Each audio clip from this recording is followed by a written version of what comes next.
Hello friends, welcome to my channel. இன்றைக்கி நம்ம பார்க்க போகிறது காலிஃப்ளவர் வச்சு கிரேவி எப்படி செய்கிறதுன்னு பார்க்க போகிறோம். திஸ் வீடியோ ஸ்பான்சர்ட் பை பைமார்ட் மொபைல் ஆப். இதோட லிங்க் கீழே டிஸ்கிரிப்ஷனில் கொடுத்துருக்கேன், பார்த்து செக் பண்ணிக்கோங்க. கிரேவி செய்கிறதுக்கு முன்னாடி இந்த மாதிரி இந்த காலிஃப்ளவர் பூவை தனித்தனியாக நம்ம பிச்சு எடுத்துக்கணும். இதை நம்ம ஒரு பாத்திரத்தில் தண்ணி கொதிக்க வச்சுக்கணும்.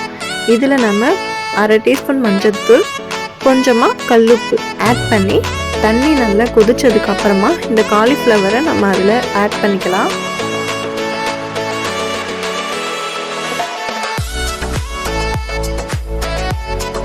இப்போ காலிஃப்ளவர் நல்லா வெந்துச்சு பாருங்க.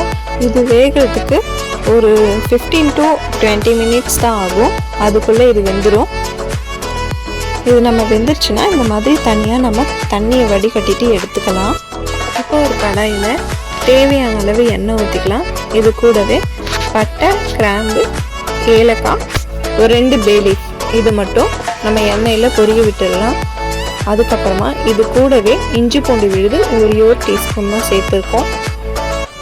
இது எண்ணெயிலே கொஞ்சம் பொரிஞ்சதுன்னா அதோட பச்சை ஸ்மெல் சீக்கிரமாகவே போயிடும். இந்த மாதிரி இதுக்கு ட்ரை பண்ணி பாருங்கள், நல்லாயிருக்கும். இஞ்சி பூண்டு விழுது ஆட் பண்ணதுக்கப்புறமா வெங்காயம் சேர்த்துக்கலாம். இதுக்கு நாங்கள் 2 பொடியாக கட் பண்ண பெரிய வெங்காயம் ஆட் பண்ணிக்கிட்டோம்.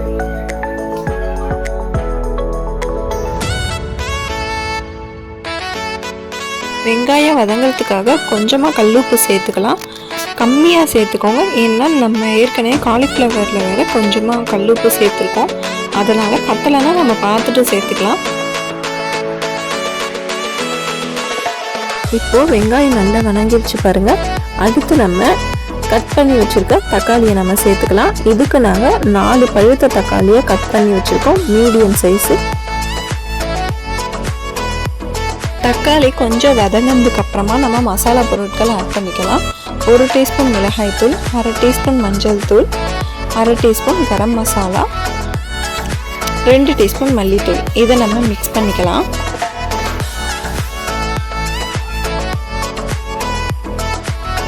இதில் ஒரு சின்ன கிளாஸ் அளவுக்கு தண்ணி ஆட் பண்ணிக்கலாம்.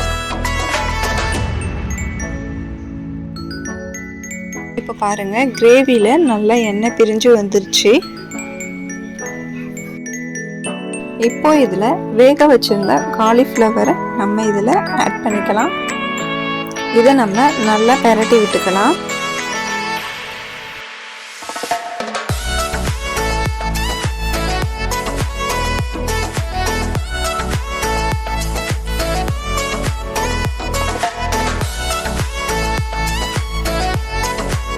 இப்போ கிரேவி ரெடி ஆயிடுச்சு. இது மேலே நம்ம கொஞ்சமாக கொத்தமல்லி இலை தூவிக்கலாம். அவ்வளோதாங்க, கிரேவி ரெடி ஆயிடுச்சு. சூப்பராக இருக்கும். இதை நீங்கள் சப்பாத்திக்கெலாம் வச்சு சாப்பிட்டீங்கன்னா சூப்பரான சைட் டிஷ்ஷாக இருக்கும். நீங்களும் வீட்டில் இதே போல் ட்ரை பண்ணி பாருங்கள், கண்டிப்பாக சூப்பராக இருக்கும். இதை நீங்கள் இட்லி, பூரி, சப்பாத்தி, தோசை எல்லாத்துக்குமே சூப்பராக இருக்கும். நீங்களும் இது போல் மறக்காமல் ட்ரை பண்ணி பார்த்துட்டு கமெண்ட் பண்ணுங்கள். இந்த வீடியோ உங்களுக்கு பிடிச்சிருந்தால் லைக் பண்ணுங்கள், ஷேர் பண்ணுங்கள், கமெண்ட் பண்ணுங்கள். மறக்காமல் சப்ஸ்கிரைப் பண்ணிடுங்க.